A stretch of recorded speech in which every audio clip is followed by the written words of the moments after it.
Welcome once again to Daily Life Connection. Thanks for joining me again today. We're going to continue in this story in 2 Samuel chapter 9 of Mephibosheth and King David.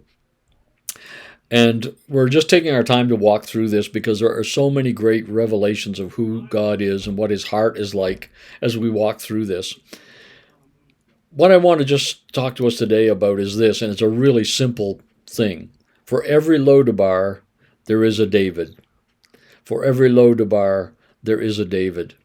For Mephibosheth, he had friends, but they did not have the power to get him out of Lodebar.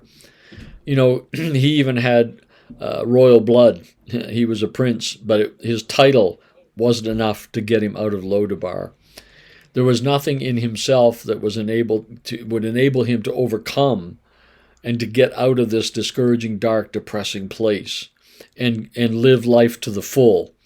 Just wasn't going to happen, except there was a David. There was a David. Nobody else in all the kingdom really seemed very concerned about Mephibosheth. He had been forgotten. He had been bypassed. He was out of sight. He wasn't someone anybody was trying to find or help. He was just alone. But there was a David. And David had made a covenant with his father, Jonathan, to bless any of Jonathan's family.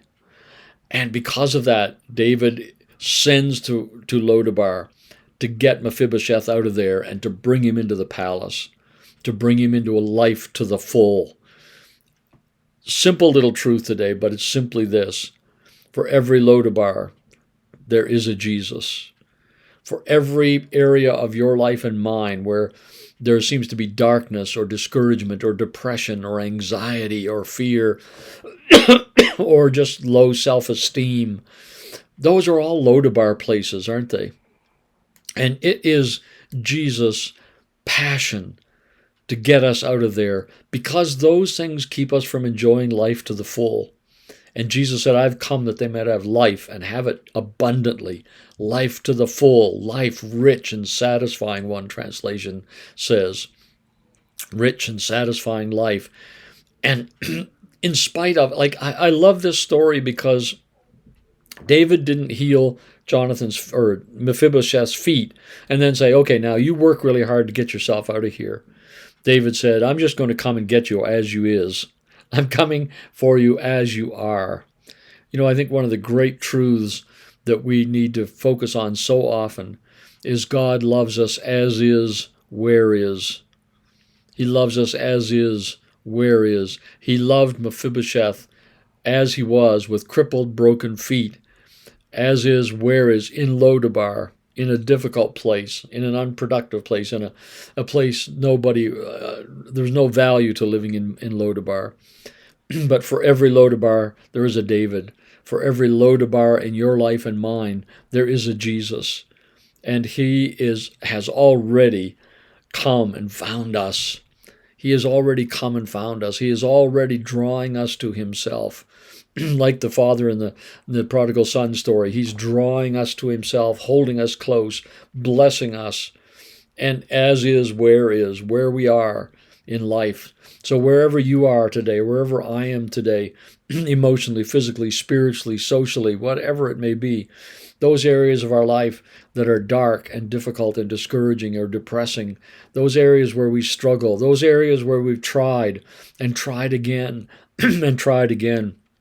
Can you imagine how many times as a young child Mephibosheth tried to walk? How many times people said, here's a set of crutches. They'll help you. Now, you got to do your part. And he'd get up and collapse in pain again. How many times did he think, maybe today's the day. I'm going to do this. Maybe he began working his legs, massaging them and trying to move them so they'd gain enough strength that he could, but it never worked. It never worked. He needed a David to come and get him.